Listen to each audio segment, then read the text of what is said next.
what a privilege it is to get to have our very first guest on Impairment Perspectives. Ladies and gentlemen, I want to welcome and introduce you to the incredible Dr. Sabra Jones. Everybody, put your hands together. Here we are. How great is this? The first guest we've ever had. I couldn't imagine a better person to get to sit down and talk with. Dr. Jones, how are you doing? Doing great, Dr. Jones. How are you doing? Oh, we're doing really, really well. I really do appreciate you getting to be this first guest on this portion of the podcast where I really just want to kind of pull the veil back behind, in my opinion, some of the icons in our business, these Mount Rushmores that I speak of, where people can get to hear from the people that really move and shake and help us create public policy. So again, thank you so much. Thank you. Thank you so much for having me. Well, I want to dive right in. I know we've talked a little bit before, but I want to talk to you definitely about your history. We want to discuss some of the work that you've done that's available on drugimpairment.com. I have a very exciting rapid fire that's going to put you under the pressure button so that we can get to learn. But let's start off with your history. Will you tell me just a little bit about what it was like for you, maybe starting in central Oklahoma, and what Sabra was as an undergrad?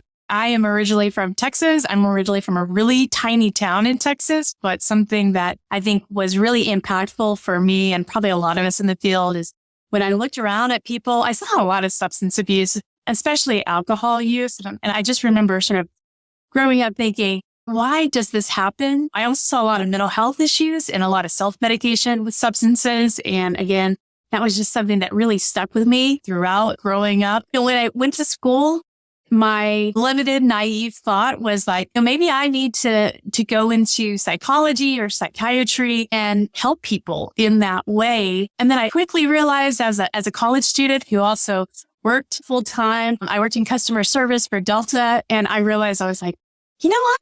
I don't want to talk to people every single day for the rest of my career.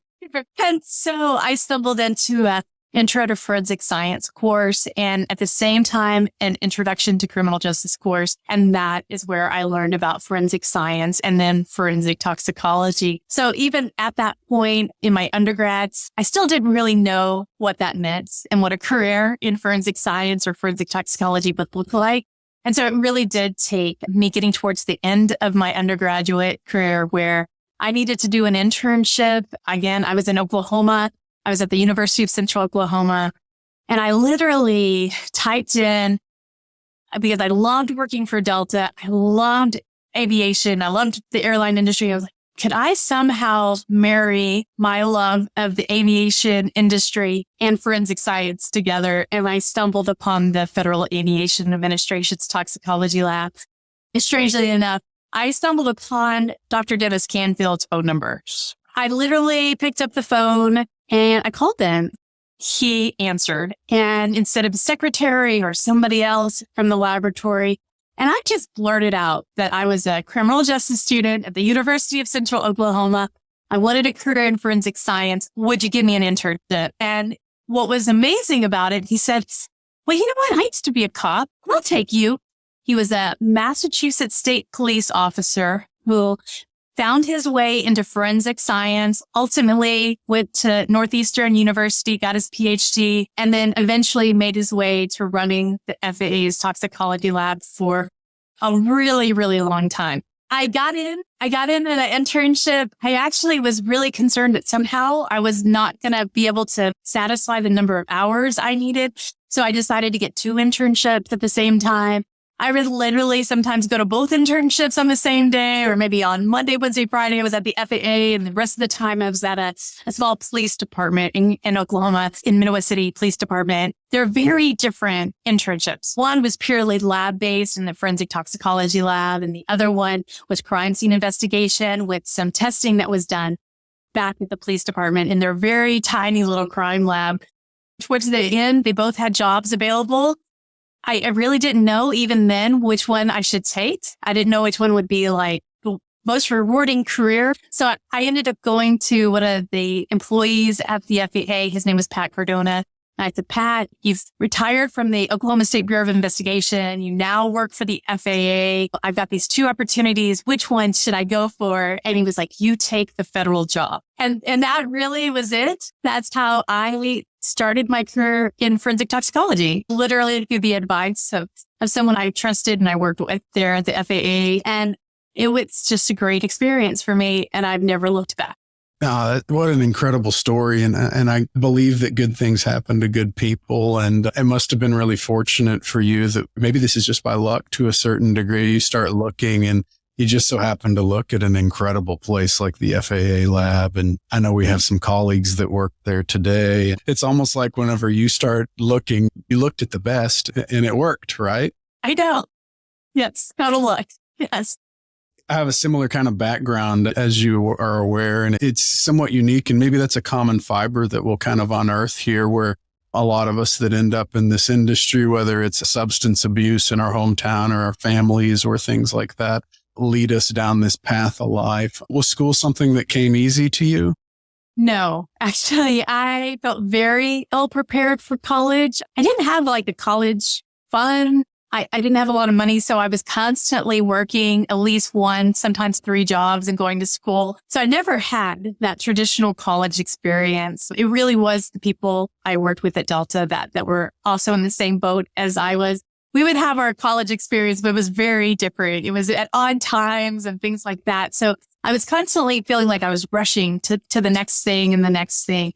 But at the same time, once I found forensic science and once I realized sort of where I wanted my career to go to and that very naive view at that time, it just changed for me. Everything changed. It went from being hard to being something I loved. I loved every single class I was in. I had incredible professors at the University of Central Oklahoma. I was in a different department. I was in the criminal justice department, but their criminal justice department had a substance abuse studies focus.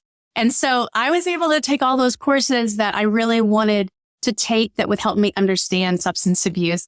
And it really was the hands-on skills I got at the FAA's toxicology lab, where I learned the analytical portion of what we do as forensic toxicologists. And then once I started working at the FAA, everyone there was very supportive about additional education. So I was able to keep going to school and they were very supportive about that. Any free time or downtime, they didn't care if I was sitting there studying for my classes, for my graduate classes. They loved it.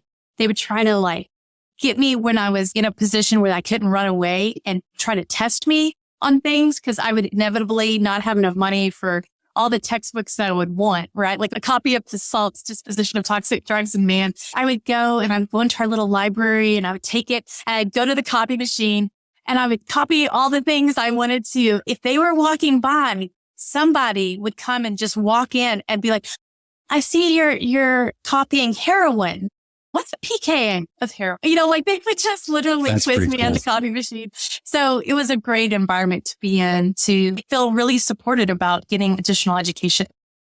This is going to lead me to a lot of questions, especially with your experience in teaching at a collegiate level and gaps and experiences with those opportunities. And sounds like, again, I think this is a common fiber you and I have, where I learned so much on the job that you kind of look back now and you're really grateful for perhaps just how good people were to you with learning analytical techniques and things like that in the workplace.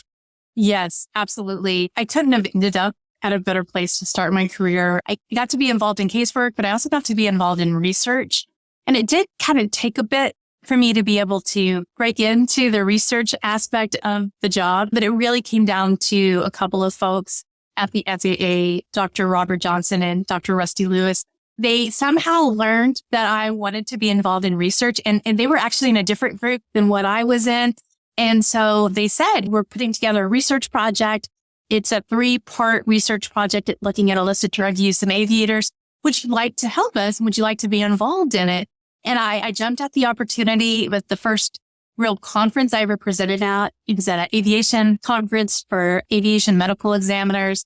But it did really open the door to additional research, which is really fantastic. I would imagine it's unique to get to work with great minds. As you know, Dr. Lewis, Dr. Johnson, the advisors for me at Oklahoma State, I've considered that in my life a badge of honor, to have those two rough you up at times. It's kind of an honor. And I'm very grateful for that. I feel like we could probably talk about this forever today. Yeah. you get in the job and you're learning all these techniques. You decide it's time. I've got to go to graduate school. Was there a driving force behind that choice? Or was this something that you learned you had a knack for this? Yeah, that is a great question because, that desire to continue to learn, sometimes it's very innate in our fellow toxicologists where we just want to continue to get more and more education throughout our career. But it really was looking around the laboratory and beyond, just within the Civil Aerospace Medical Institute. I couldn't throw a rock without hitting an MD, PhD, or these crazy people who had these amazing careers. One gentleman who was really influential in my career is Dr. James Wintery. He sort of oversaw this research unit that the toxicology lab was in.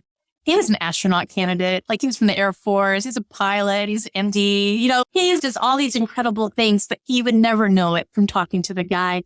But when you see that day in and day out, you really realize what an impact having advanced education could have on your career and the opportunities that you have. For me, it was an easy sell that I was going to get as much education as I possibly could, however I could, and try to go as far as I could with this career.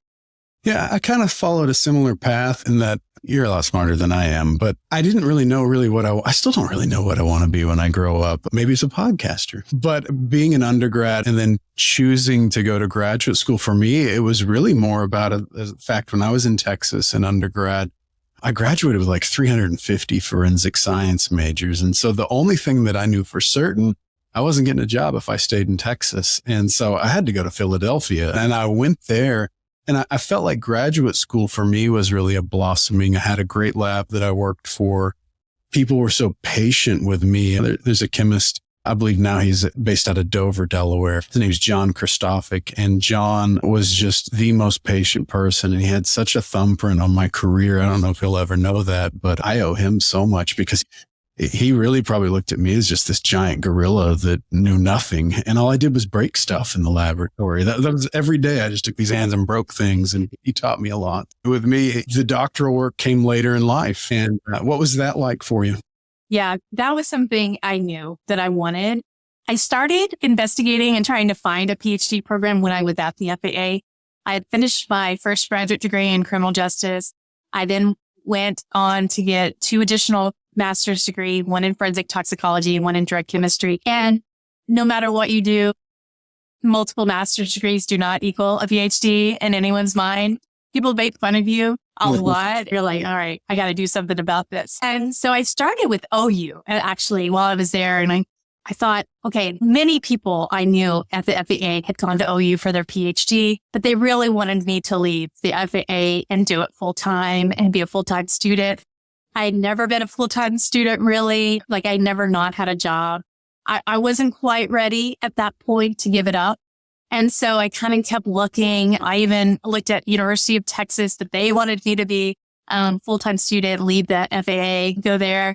So it just wasn't the right time yet. But about that same time, I had also reached the point in my career at the FAA that I couldn't move up. And no one was leaving. No one was retiring. It's one of the better jobs in forensic toxicology in Oklahoma. There's not a lot of opportunities for forensic toxicologists in Oklahoma.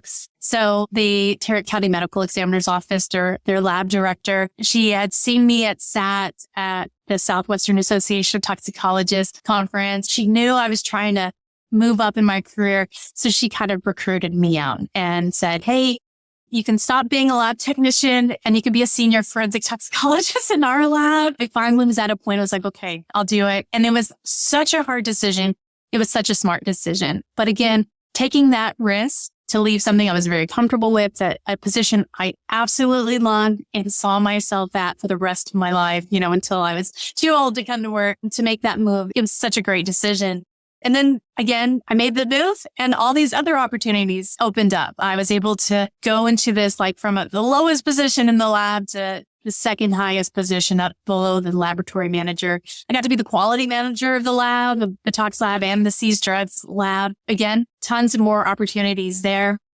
But at the time when I was hired, Dr. Angela Springfield was the chief toxicologist. When she interviewed me and when she offered me the job, she was like, look, it's really silly that you have all these master's degrees and not a PhD. So she's like, I'm going to hire you, but you're going to get board certified and you're going to get a PhD. And that's the requirements for you to work here. So, No pressure. I know, it's like, no pressure. I was like, absolutely sold. And so she was very supportive of me getting board certified, studying for and taking the exam, giving me a ton of opportunities, and also wanting me to get a PhD. And so again, that journey continued where I looked for a local college, University of North Texas. They had a PhD program just down the road from the ME's office, applied to it, got the call to interview for their PhD program at the same time that my husband was offered a really great job in Boston. And so I had to say, this is a great opportunity for us and our family. I was pregnant. So, it wasn't quite the right time yet then either. So I ended up moving to Boston. And again, you never know what opportunities are going to come along, because I thought I was going to teach at some point in my career, but I thought it was going to be in retirement. And instead, it ended up being the next move for me and going into academia. It just reinforced how important the PhD was. And again, you get to know all these amazing people in our field. And one of those was Dr. Jared Wagner. And he's crazy, but he's awesome. Every time he had an update about the PhD program at Oklahoma State University, he's like, hey, okay, this is where we're at in the approval of this PhD program. This is what's happening. I mean, he was wonderful and so encouraging. I don't know how many communications I had with him about his PhD program. And then finally it was approved, and immediately I was applying. I knew it was the right one. It was the right time. And yeah, it wasn't in the timeline that most people probably do graduate work, but it was the right time for me. So I was really grateful to him for that encouragement and for having a program that would work for working professionals, people who didn't want to or weren't in a position to leave their jobs and do nothing but go to graduate school. It was just the perfect time and the perfect program for me. Yeah, I completely echo that too. And I'm certainly incredibly thankful to Dr. Wagner in a similar way. I love it. There is this wonderful just aspect when you get around those people that you're like, okay, you operate on a different wavelength than I'm capable of, and I'm just going to watch this happen. And he's that guy, right? Yeah, 100%, 100% that guy. Well, Yeah. I bet with us having a similar path through Oklahoma State and working with Dr. Wagner, we made it, and here we are. Yeah. Thank you, Dr. Wagner. I want to talk to you, and I don't know, you're probably going to be so good as guest number one that we're going to have multiple episodes with Dr. Jones. Getting to teach some of the up and coming forensic scientists during your time at Boston, did you find it interesting, or have you noticed you've taken risk? And at the same time, you're not afraid of risk, but you also have to pivot. And sometimes what you think was going to happen isn't what happened. Is that something that you noticed is a struggle for forensic science students today? Oh, that's a great question. I think being a professor at Boston University at the School of Medicine in their biomedical forensic sciences graduate program, it taught me so much. BU is a private university. It takes a lot of money to go there. That's a risk. For me, when I look at that, I think, wow, man, the students are willing to really take on a lot to get this degree. I think they're a different type of student where they would probably be more willing to take some of those risks, and move across the country to take a job. It's one of the most impactful parts of my career was training future forensic scientists and future forensic toxicologists. It's the most rewarding job I've ever had. It's the hardest job I have ever had because you're so invested in their success. You still have your own career and your own success, but now it's like you have all these kids and you really want these kids to be very successful in their lives. I get to see these past students who are now forensic toxicologists or DNA analysts or whatever position they're in now in their field through my new position. And it's one of the most rewarding things to see them flourishing, and know that for this really brief period of time, this 2-year period of time, you got to be a part of that and maybe have some impact. Maybe not. Maybe you taught them what they didn't want to do. I don't know. But to be a part of that and see them continue on in their career, I think that's one of the best things about our career is there's a lot of forensic toxicologists, but there's not so many that you can find probably any one of them and know something about them. I love that about our careers, that we're so interconnected and that you can go to a SOPT meeting or you can go to a regional meeting and you're going to see somebody. You're going to know people and you're going to know about people, even if they're not present. You're going to know somebody from their lab and they're going to say, oh, you know, such and such because they meant to be you. And you start down a conversation and get to learn all about where they're at in their life and maybe reopen a connection you had before. And it's just fantastic. I completely agree. I think forensic toxicologists are truly unique. We've got one of everything. As scientists, you're trained to follow procedures. You go A to B to C to D. And unfortunately with career, it doesn't work that way. A to B might be a terrible decision. And that bad decision might be the best thing that ever happened in your life. I tell people the best lessons I've ever learned in life are where I'm not supposed to be. I think it's hard for scientists. It's hard for people in general, but particularly scientists who think you just check a list and things happen, and I admire students who are really willing and able to take risks to go and move. Your perfect job's probably not in your hometown. Yeah. Reality. Yeah. Right. And so I think that's a unique thing to get to train and to get to teach students. What a lasting impact you're going to have, right? Yeah. Yeah, absolutely. And I know for you personally assisted students that I worked with in their projects. And again, the ability to connect a new up and coming forensic scientist with an established forensic scientist and have that experience and relationship. It's incredible. And it does really come down to mentorship and how important it is throughout our careers and how at any point in our career, we can be a mentor and we can be mentored. It's just so important. Yeah, I think that's one of the best satisfactions. And I don't know if people can even quantitate what this feels like, but just to follow some of your former students on LinkedIn and to see their careers, I'd hope it's reassuring for them to know that there's people in their corners. And just that moment in time was really, really cool. And right. Fans of their progress, Yeah, absolutely. Well, I want to dedicate a little bit of a portion of this time to talking about the RTL program, this incredibly innovative and much needed function that you provide in this country. Can you tell me about that, how it came to be, and tell me a little bit about your role now? We were talking about taking risks. And point blank, people were asking me, why would I leave a position at Boston University to take a role where there is no certainty? It's brand new. You don't know what the long-term plan will be. It's very dependent on the government, a lot of things. But one thing that I realized when I was working on my PhD and was taking all this coursework, I just kept thinking, man, I would really love to have an impact on the forensic toxicologists across the nation. And maybe instead of being reactionary, being proactive and really having a positive impact on the toxicology labs and the toxicologists and just everything that we touch, all the data that we touch and the decisions that are made about the data that we produce. And so again, wasn't looking for a job. I just happened to see an email that came from the Society of Forensic Toxicologists about a grant that they had received from the National Highway Transportation Safety Administration. It's a cooperative agreement between the two organizations that would establish 3 regional toxicology liaisons in the United States. And NHTSA breaks up the United States into approximately 10 different regions, and each region composes a certain number of states. And so this established RTLs in regions 5, 7, and 9, just because those were the regions that said they wanted one. I was just lucky enough to join with Amy Miles, who's the program manager of the RTL program. It exists because of her hard work and many other people's hard work. Folks from NHTSA, folks from responsibility.org who said toxicology has to play a more prominent role when we talk about traffic safety. And we're missing the perspective of the toxicologist when we're trying to address impaired driving. Amy Miles is the program manager. I took over the Region 5 at that point during the first 3 years of the pilot funding. I was joined by Chris Hartzell, who took over Region 7, and Kristen Burke, who's over Region 9.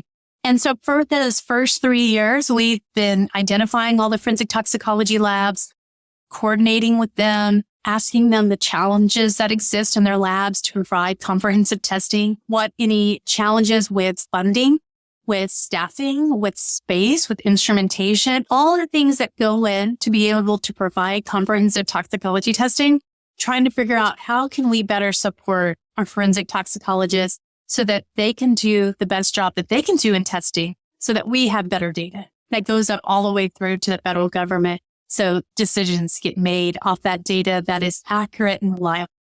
Oh, incredible. And I know I've gotten to sit in on a couple of the presentations that you guys have the best team in the country. I mean, if anything, you're just exciting to be around. Tell me about your region. Is there things you didn't know before that now you're like, wow, this is crazy? So when I was in Region 5 for those first 3 years, first of all, Region 5 is the Great Lakes states, and they are great. They are so fantastic. It's Wisconsin, Indiana, Illinois, Ohio, Michigan, and Minnesota. It was completely unknown at that point. I thankfully had relationships with many toxicologists, but again, you really don't know what you know until you're in there and you're trying to figure out everything that's happening state by state, jurisdiction by jurisdiction. And it was just incredibly eye-opening because not only were we able to support our toxicologists, who are also able to support all our traffic safety partners, our law enforcement officers, our DREs, our traffic safety resource prosecutors, our judicial outreach liaisons, our state highway safety offices, and everyone that sort of encompasses in traffic safety, especially as it relates to toxicology and impaired driving, and provide support to them, whether that's just information sharing, to education and training data so that they can have a better understanding of what role toxicology is playing. But after the 3-year pilot funding, we have been able to expand out into even more states. So Amy Miles is now the RTL in Region 5, and she's added in a couple of additional states to support. Same with Chris, where he's added in additional states like Texas and Colorado. And Kristen Burke has added in additional states as well to Region 9. And I now serve the East Coast in Regions 1, 2, and 3. So as far up as Maine and as far below as North Carolina and central to Kentucky. And so there's about 16 states that I am learning all about in all the toxicology labs. It's really taking what we learned in that first 3 years of funding and taking what works and doing it again in even more states. Yeah, it's such a powerful program. It's needed across the country. It's probably the most common phone call that I get is just need of support on a state level. There's so many cases. There's so much volume. Yes. There's so many challenges for laboratories to try to keep up and maintain. It almost feels like it's just a population of kingdoms, and you need to get kingdom number 1 to communicate with kingdom number 2 because they might be able to solve those problems. So I think what you guys are doing, it's such a key thing. And so if anyone doesn't know about this program, is there a website or is there something that people can go to check it out? Yes. So because it is a cooperative agreement between NHTSA and the Society of Forensic Toxicologists, on the SOFT website, soft-tox.org, you can find us under resources on information about the RTL program, bios of each member of the program, as well as our quarterly and annual reports that go back to the SOFT board, but also NHTSA. And so you can see the activities, everything that we've ever done since we've been in place is there, completely transparent. The opportunities we've been provided and given, it's all there, and you can learn more. What's really great is hopefully the program continues to expand and we're able to help in all the states in the United States. That's the hope. And I truly hope that that's what's going to happen. I think so. I mean, I think in the realm of the podcast world, you're going to have Joe Rogan, you're going to have Andrew Huberman, you're going to have impairment perspectives. I fully expect that every senator and every congressman, everyone is going to be listening to this, and they know that this is a program that needs federal funding and it needs expansion. I think we'll see, just as a result of this one podcast, just the great things that are going to happen with this program, right? Oh, I hope so.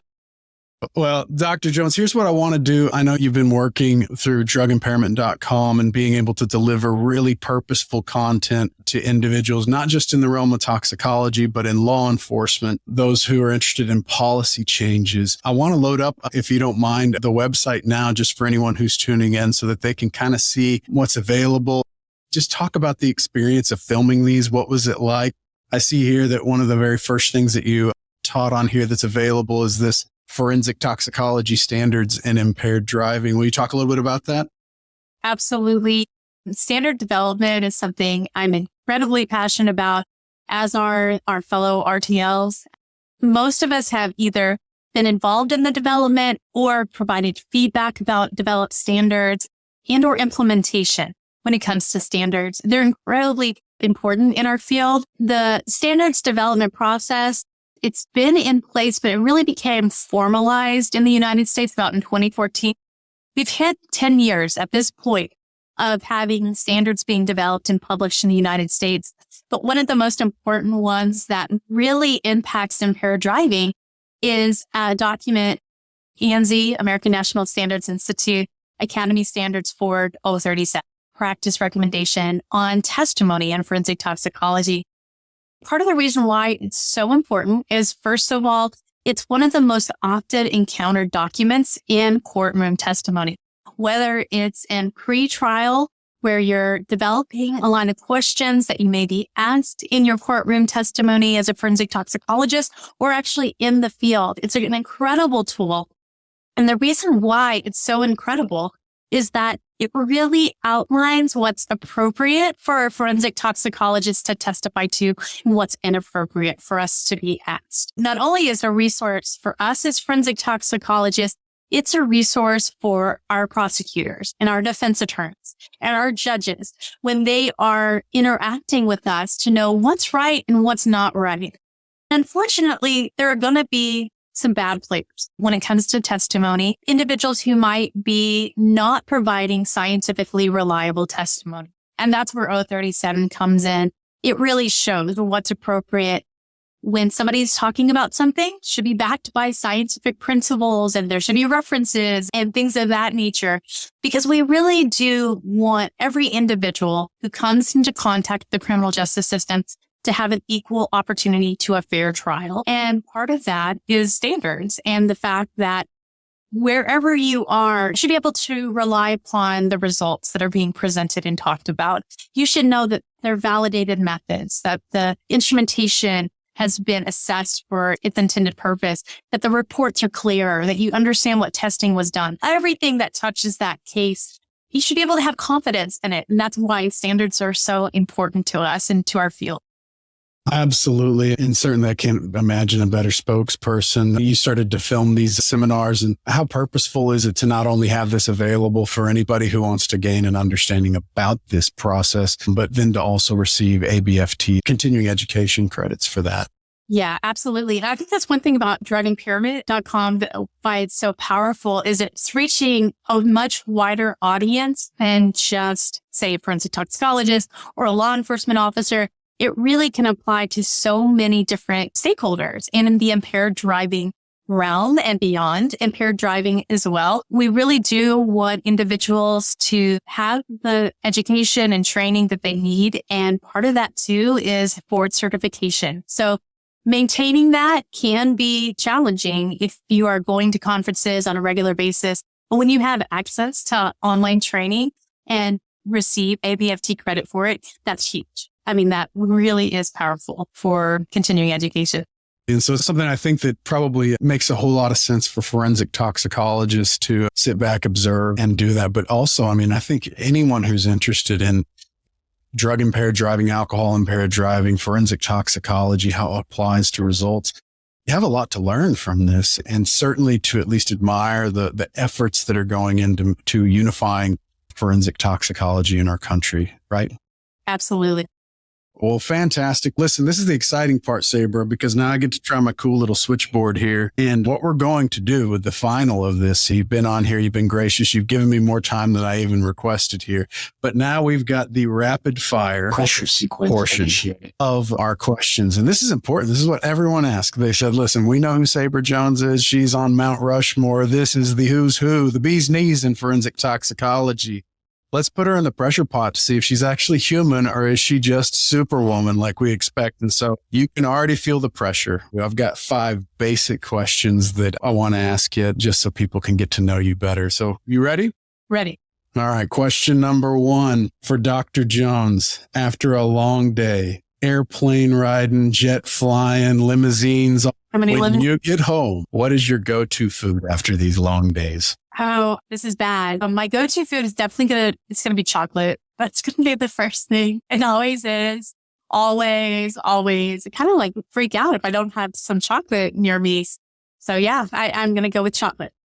So that's a great answer. I know you and I talked yesterday. I testified forever yesterday. After that long of testimony, I went to Sonic and I ate everything at Sonic. Yeah. They're out today if you go. Well, good. That's a great answer. Chocolate is your go-to. So everyone remember, Dr. Jones, chocolate. Rivalry chocolate.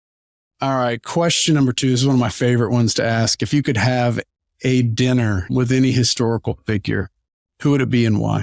I want 2, and I'm just going to say I can have 2 at my dinner. I want more than that, but I'm just going to go with 2. So I want Marie Curie and I want Amelia Earhart at my dinner. I want to hear what it was like for them.